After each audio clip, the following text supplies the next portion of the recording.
The first red flag wasn't the lipstick. It was the silence. Not the quiet kind, but the kind that hums like something's waiting to detonate. At 9:43 p.m., the motion sensor in our entryway pinged my phone. She wasn't supposed to be back yet. I opened the hallway camera feed and watched her heel catch on the rug like she'd forgotten where she lived. She stood still for several seconds, purse dangling, hair wild, dress glittering like static in the dim light. And then, she took off the name tag and dropped it into the umbrella stand. That's what finally made me get up from the couch. I walked out, barefoot, heart doing that thing where it feels like it's not in sync with the rest of your body. She didn't hear me approach. She was staring into the mirror above the coat hooks, fixing her expression. I saw the smudge on her shoulder, a thumbprint, or a smear of something redder than her lipstick. "Didn't expect you back so early," I said, and she jolted. "Oh, yeah," she said, voice too high. Girls' night kind of fizzled out early. Heather got a headache, and Kat had to leave for her kid. You know how it is. She took a breath, smiled too wide, then started walking past me. That's when I glanced into the umbrella stand. The tag was still there, bent in the middle. White sticker, gold print. Crandall Sales, VIP Lounge, Access 1. I didn't say anything. Not yet. Not then. I just followed her down the hallway. The dog barked twice from the laundry room and went quiet. Her heels clicked on the tile like a countdown. "What's that on your dress?" I asked. She paused mid-step and looked down. "Oh, wine. Maybe. We had some sangria. But it wasn't wine." She didn't know I'd already seen the hotel's event listing. Didn't know I'd already driven there. Didn't know I'd already watched her, from across the street, press her hand against a man's chest like he was the one she actually married. She didn't know I saw her laugh in a way she never laughed at home. Didn't know I saw her dance in her heels on a rooftop that smelled like mint and power. And most of all, she didn't know I still had the text she accidentally sent me, meant for someone else, 10 minutes before she left for wine and board games. The one that just said, "He's asleep. I'll meet you at 7. Don't wear that tie this time," winking face. I didn't respond. I didn't breathe. I just looked at the name tag again, then at her back as she disappeared into the bathroom like she hadn't just broken the last piece of me. I stared at that door for a full minute, listening to the shower start. Then I picked up the name tag and slipped it into my pocket. If she thought I was going to scream, she didn't know me at all. I don't scream. I sit. I think. I ache. And I write. Reddit. I have no idea how to say this out loud, so I guess I'll say it here. She told me it was girls' night, but she came back wearing perfume that wasn't hers. And I came back with proof she'll never see coming. The water kept running for 23 minutes. I counted. I sat at the edge of the bed, the tag still in my palm, its edges damp with sweat. The room smelled faintly of her perfume, sweet, floral, expensive, but underneath it was something colder. The memory of what I saw, the hand she placed so confidently on another man's chest, burned brighter than anything else in that room. I didn't move. I didn't even blink much. It felt like my bones were trying to stay still so my thoughts wouldn't scatter all over the walls. She came out of the bathroom in a navy robe, towel twisted into her hair. Her skin glowed. She looked peaceful, clean, but there was a twitch in her jaw when she saw me still sitting there. Like she was surprised I hadn't just gone to sleep. "You're still up?" she asked, like I was the one acting strange. "I had a weird feeling," I replied quietly. She paused, her fingers brushing the towel at her temple. "About what?" I didn't answer. I just extended my hand, fingers slowly uncurling. She looked down at the name tag. There was a moment, brief, but real, where something in her expression flickered, like her face glitched. Her lips parted, then pressed together. "Oh," she said. "That's just from earlier in the week. We had a networking thing on Thursday." Her voice stayed light. Too light. Like someone tiptoeing across cracking ice. "Why did you come home wearing it?" I asked. She blinked. I didn't. I held it up again. "You dropped it in the umbrella stand. I saw it before you noticed I was there." A silence ballooned between us. Her eyes flicked to the bedroom window, then to the nightstand. "Anywhere but me." "That must be from before," she muttered, moving toward the closet. "You're tired, Wells. Maybe don't overthink things right now." There it was. The one word I despise more than any other. Overthink. They always say that when they've already done something they hope you're too emotional to untangle. "I went to the Crandall tonight," I said suddenly. She froze at the closet, back turned. "I didn't go in. But I saw you. On the rooftop. With your boss." Slowly, her head turned halfway. I watched the color drain from her ears. "Wells," she began, but I was already standing. "I saw you laugh at something he said, Colby. I saw you take his jacket off and put it on like it was yours. I saw your hand on his chest. I saw you lean in like you were home. I wasn't doing anything," she said quickly, voice rising. "It was just mingling. Networking. You don't understand how these things work. You weren't at a conference," I cut in, trembling. "You were at a rooftop party.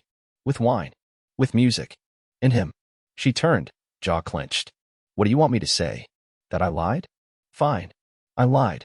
But only because you always make things into movies. Everything's drama with you. You're always assuming the worst. Because lately, Colby, there hasn't been anything good to assume."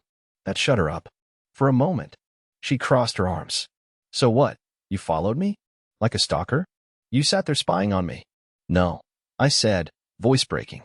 "I sat there watching the person I married pretend like I didn't exist. And you know what the worst part is? I didn't even feel angry. I just felt erased." Her eyes watered, and I thought for a second that guilt had finally cracked through. But then she laughed. Not a kind laugh. Not a nervous one. It was sharp. Mean. "You were so exhausting, Wells. Always reading into things. Always doubting me. Maybe if you spent less time sitting around and more time being someone I could be proud to bring to those events, I wouldn't have to lie." My stomach turned.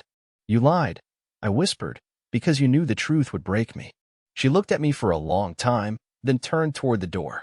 "I'm sleeping in the guest room," she muttered. And just like that, she walked out, barefoot, robe swaying, leaving a silence so thick it felt like another person in the room. I sat down slowly, the tag still in my hand. And this time, I didn't cry. I didn't scream. I just opened my laptop. If she could lie so easily, maybe it's time I finally tell the truth to myself, and now to all of you. The house was too quiet the next morning. The kind of quiet where you start to wonder if you're actually awake or just trapped inside a dream you can't shake. I stood in the kitchen in my old flannel pajama pants, staring at the coffee machine like it owed me answers. The smell of burnt toast lingered from the day before. A cup sat in the sink that hadn't been there when I went to bed. She must have come back out after I fell asleep.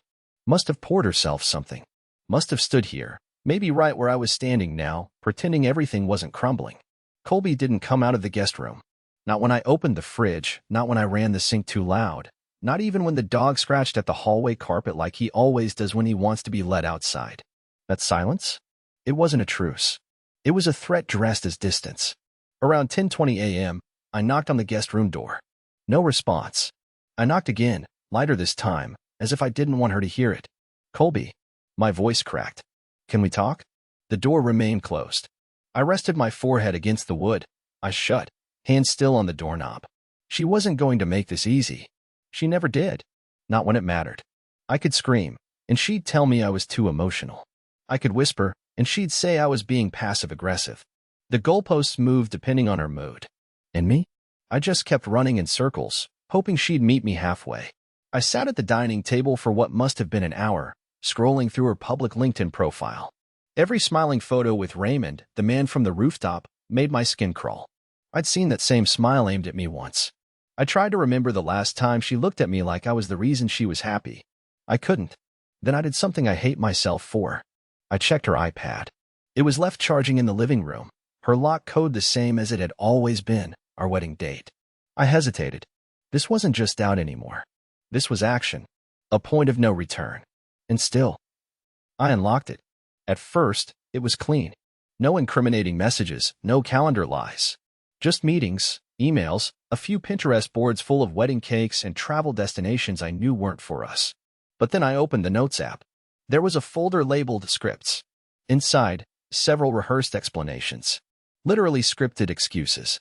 One read, "If he ever asks about the gala, remind him Heather was there.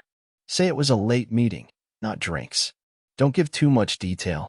He overthinks." Another note chilled me to the core. "Wells isn't a threat. He avoids conflict.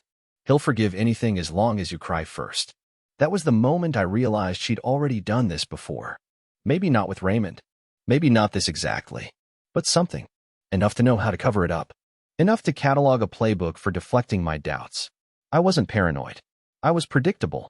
I stared at the words for a long time, my reflection flickering in the iPad screen like a ghost. She hadn't just lied. She prepared for being caught. And she didn't fear it. She expected to manage it. I set the device down, carefully. My hands were shaking, but I didn't feel like crying. I felt like disappearing. Like walking out the front door and never being the guy she planned around again. Instead, I went to the bedroom and opened the drawer where we kept all the shared stuff. Documents, mail, receipts. There, tucked between some old tax forms, was an envelope. Handwritten. Addressed to Colby's emergency only. I'd never seen it before. I opened it. Inside was a hotel loyalty card, 2 emergency contact sheets, and a second SIM card with the tiniest label stuck to it. Ray. I stared at it like it was a joke. Like Ashton Kutcher was going to jump out of the closet and say I'd been punked. But no, this was real. She had a whole alternate setup, like a second life neatly folded inside a drawer she never thought I'd open. I left the room and walked outside barefoot, into the backyard. The morning air slapped my face like it was trying to wake me up from the fog. The grass was cold. The dog followed me, confused, his tail wagging uncertainly. I sat on the steps and whispered, "I think she's planning to leave me." Saying it out loud made it feel real. Saying it felt like opening a door I couldn't close again. And yet, part of me wondered if she already had. By the time Colby emerged from the guest room, the sky had already begun to drain itself of color. That's strange. In-between haze settled over the yard like a fog made of indecision. She moved like someone on autopilot, robotic, rehearsed. Her hair was tied up in a bun so tight it looked like a helmet, and her face was perfectly blank. No signs of regret. No apology perched on the edge of her lips. She simply grabbed a mug, poured herself some coffee, and stood with her back to me like we were strangers in a shared Airbnb kitchen. I didn't say anything. Not at first. She turned around slowly, leaning against the counter with both hands like a lawyer about to begin her closing argument. "If you want to talk, I'll talk," she said evenly. "But I won't sit through another emotional ambush." I stared at her. The version of her I used to know would have cried already, would have reached for my hand. This version looked like she was pitching quarterly numbers to a boardroom. "I don't need to ambush you, Colby," I said. "You walk through the door with the truth strapped to your dress." She took a long sip from the mug. "Do you want to yell? Get it out of your system? Because I prefer we skip the dramatics." That's what she thought this was. A script.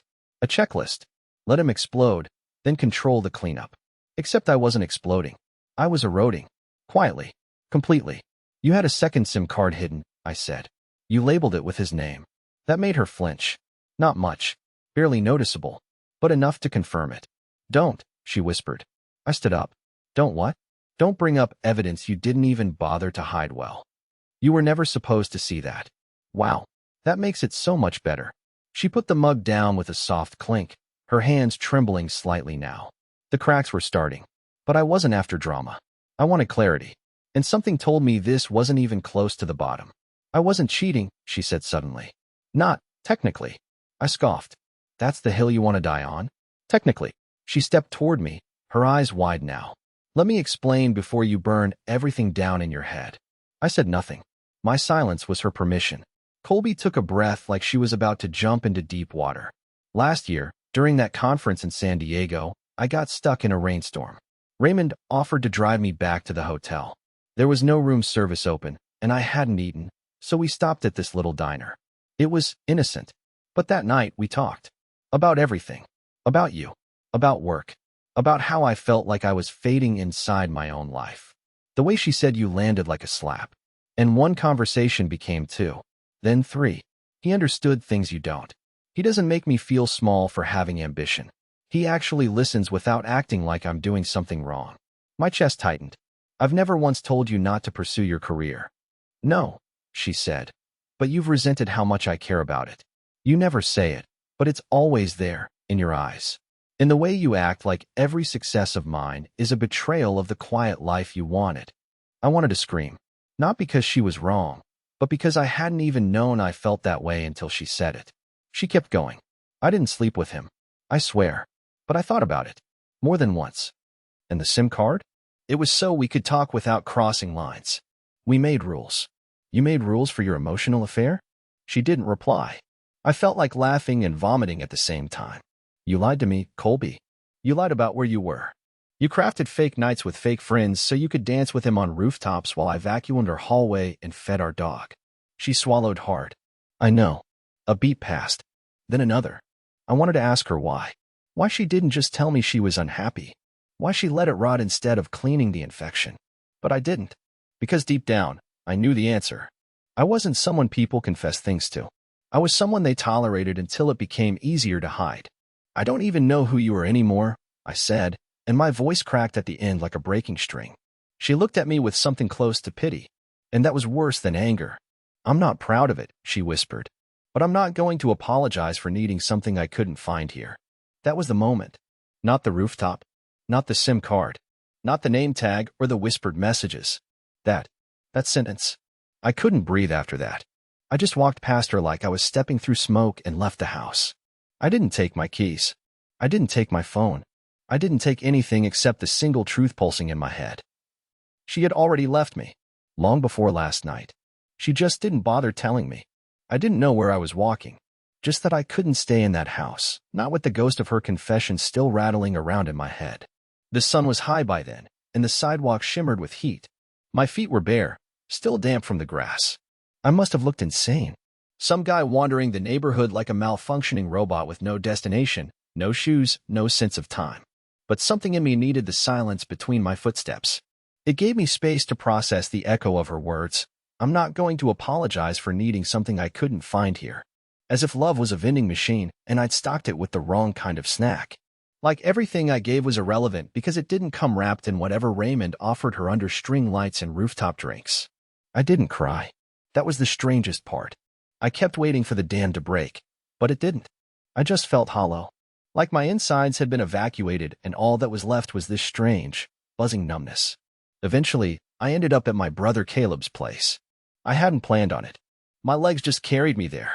We hadn't spoken properly in over a year, something stupid about a birthday dinner where I said the wrong thing to his girlfriend. But when he opened the door and saw me, sweaty, barefoot, and pale, he didn't ask questions. Just stepped aside and said, "You want water or whiskey?" "Both," I muttered, and he poured the latter first. We sat on his back porch in silence for a while.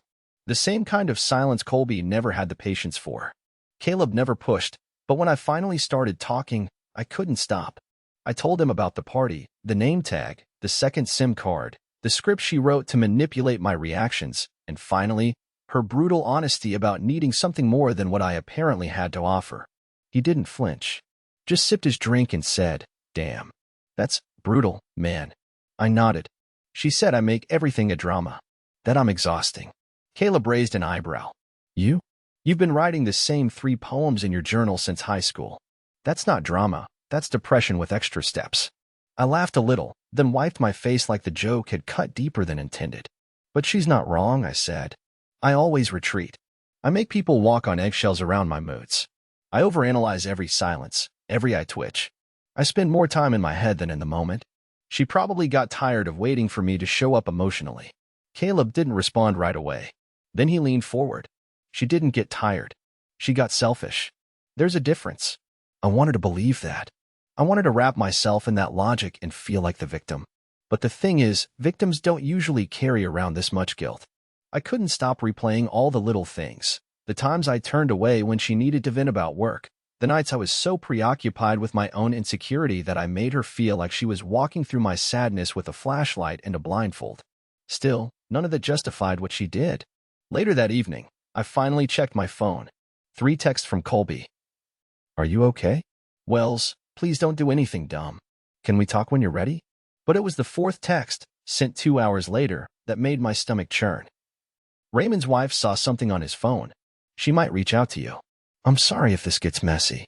Gets messy? As if it wasn't already a demolition site? My fingers hovered over the keyboard. I thought about replying. Thought about unloading everything I'd held in for years. But instead, I opened my email. I don't even know why. Just needed to look at something ordinary, something mine. At the top of the inbox was an unread message from an address I didn't recognize. Subject: I think you deserve the full truth. My pulse kicked up. I opened it. Hi. My name is Allison. You don't know me, but I'm Raymond's wife. I found your contact info on a hotel receipt from the Crandall rooftop charge. I've been trying to piece together how long this has been going on. I think we should talk. I have screenshots you'll want to see. If you're open to it, let me know. You're not alone in this. I read it twice, 3 times, and suddenly everything tilted again. There was more, much more. Whatever Colby had said, however honest she claimed she'd been, it was only part of the story. The real truth? It was coming from someone who had every reason to blow it wide open. I stared at the email, fingers trembling, breath shallow. And just like that, the numbness cracked. Not because of Colby, but because someone out there knew exactly what I was going through, and maybe, just maybe, this wasn't just my story anymore. I didn't respond to the email right away. I stared at it for maybe half an hour, rereading Allison's words like they were part of some slow-burning horror novel I couldn't put down. But this wasn't fiction. This wasn't hypothetical. This was real. Raymond's wife. The other half of the lie. And suddenly, I wasn't just unraveling a betrayal, I was holding a flashlight into someone else's wreckage, too. I finally replied with 3 words. I'm available tonight. 10 minutes later, I had an address and a time. A quiet coffee shop across town, the kind that stays open late and plays vinyl records no one can name. I almost didn't go. I sat in my car outside for a full 7 minutes, palms slick with sweat on the steering wheel, asking myself what I even hoped to get out of this. Validation? Closure? Or just confirmation that I hadn't imagined all of it? That the story I lived through wasn't just a dramatized version of a misunderstanding? When I walked in, she was already there. Allison. Mid-30s. Neatly dressed in a pale blue sweater and jeans, hair tied back, face tight with exhaustion but alert. She stood when she saw me, extended a hand. Her grip was firm, but her fingers were ice cold. Wells, right? She said. Yeah. We sat. The barista took our orders, tea for her, black coffee for me, and we wasted no time. She pulled out her phone and opened an album. Then she turned it toward me. Screenshots. Dozens. Maybe more. I didn't count. I couldn't. They were texts between Colby and Raymond, spanning months. Not just logistics or vague flirting. Full conversations. Code names. Late-night affection. And something else I wasn't ready for. Inside jokes about me. C says he's making pasta again. I swear the man would marry noodles if he could. Is he still on his anxiety train? He's journaling. Again. Told me I've been distant. LOL. I read each one with a numb, slow-blooming rage. The kind that doesn't explode, but quietly coils around your spine until you don't know whether to scream or dissolve. They play at nights, Allison said, breaking the silence. Sometimes weeks in advance. And they'd build fake stories around those nights. Girls' night, client dinners, surprise birthdays. It was all rehearsed. I rubbed my temples. She said they never slept together. Allison hesitated. I believed that too, she said softly. Until I found this. She scrolled to a photo. A blurry shot taken from what looked like the inside of a hotel lobby, Raymond with his arm around Colby's waist, her hand resting on his chest. Both of them grinning like they'd just pulled off the heist of the century. Then another image. A receipt. Crandall Hotel, executive suite, 2 guests. Dated 2 weeks before girls' night. The floor beneath me might as well have opened up. I just sat there, staring at the digital ink, my pulse banging behind my eyes. I wanted to believe it was just emotional.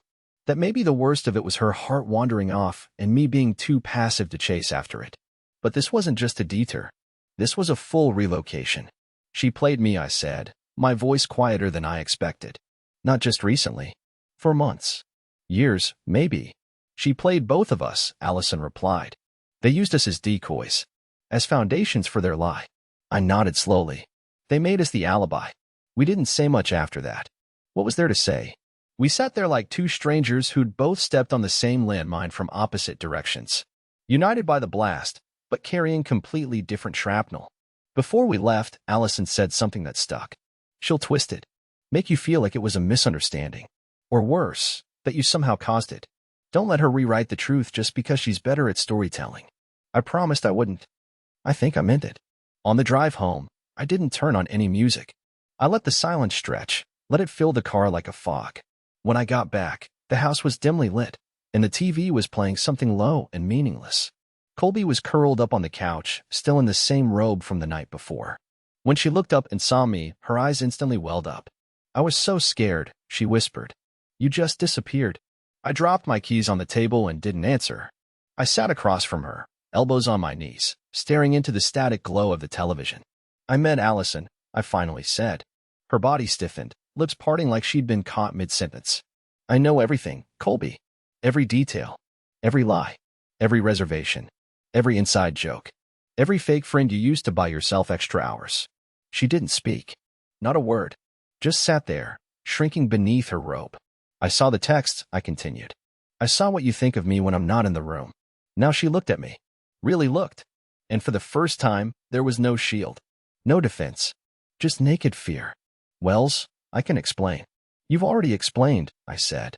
Over and over. To him. While I sat here thinking I was just being too emotional. Too paranoid. Me. A silence swallowed the room.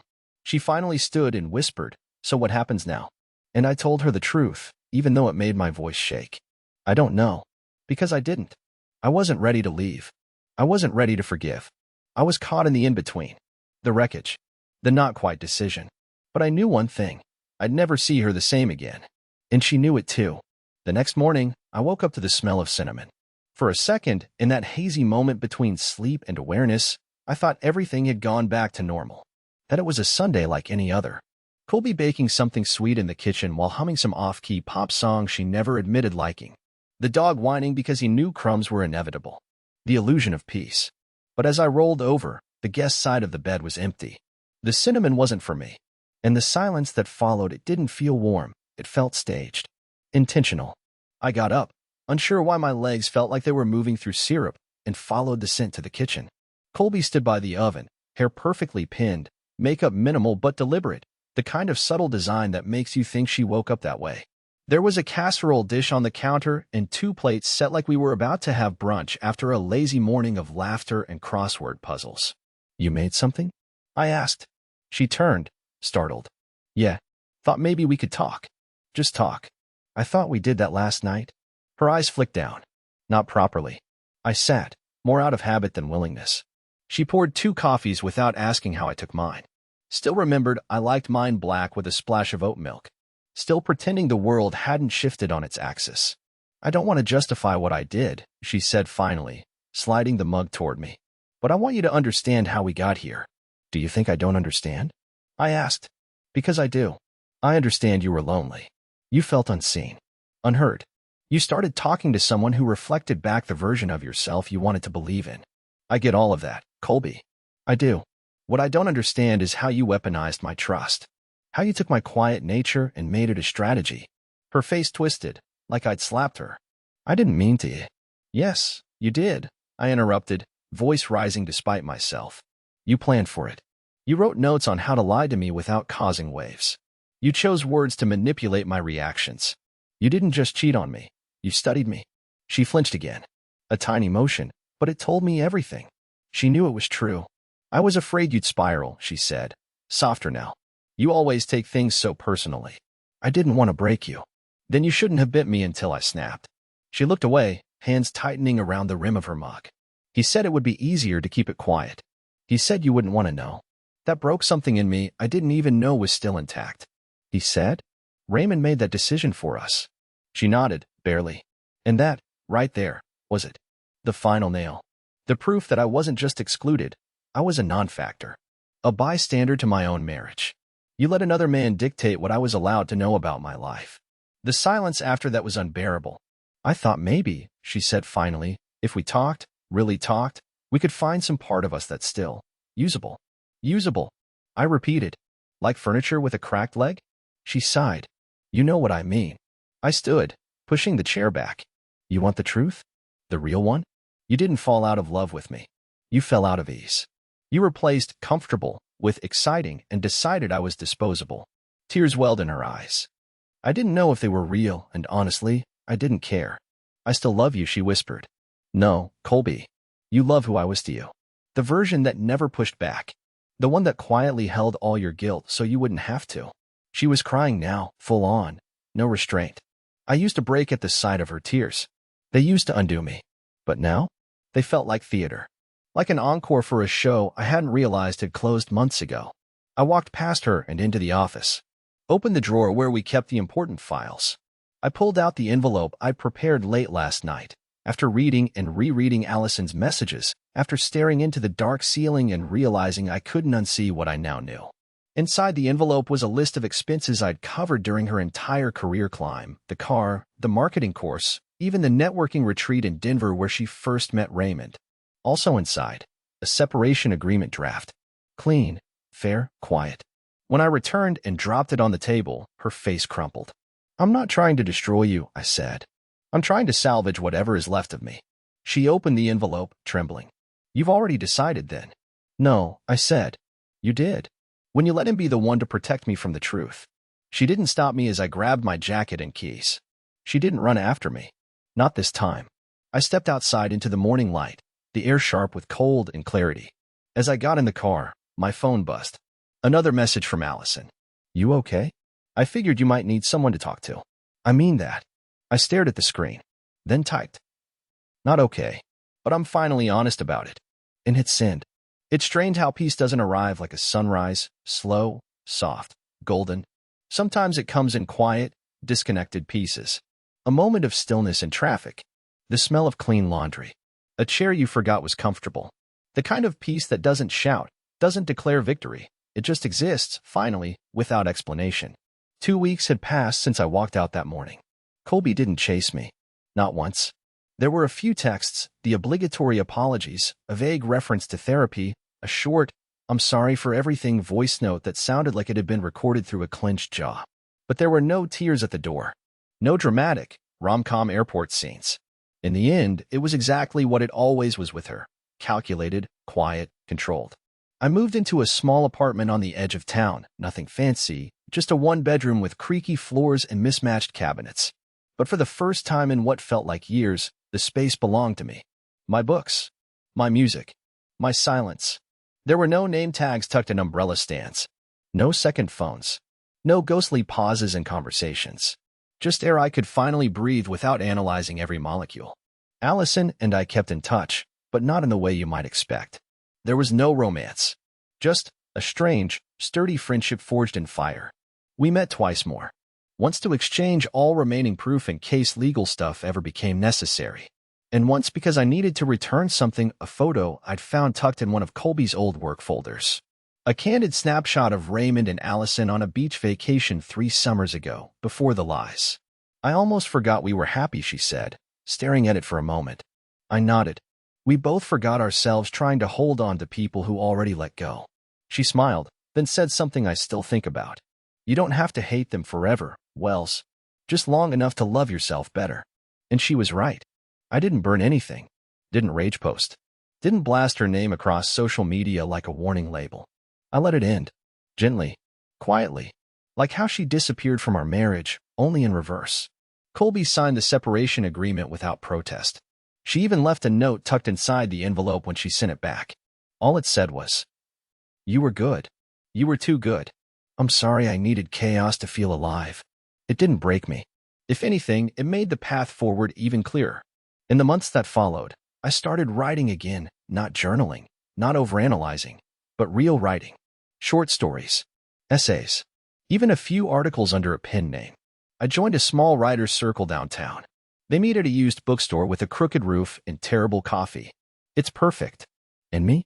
I'm still awkward. Still sensitive. Still the guy who overthinks silence and flinches at unexpected affection. But I'm no longer ashamed of that. I'm learning how to be whole without waiting for someone else to validate the pieces. Last week, I brought home a plant. It's nothing special. Just a stubborn little snake plant that refuses to die no matter how much I forget to water it. But I named it anyway. Clarity. Because that's what this is. Not happiness wrapped in someone else's approval. Not peace offered as an apology after betrayal. Just clarity. And somehow, that's enough. So yeah, she said it was girls' night. But what I ended up finding was the start of the rest of my life.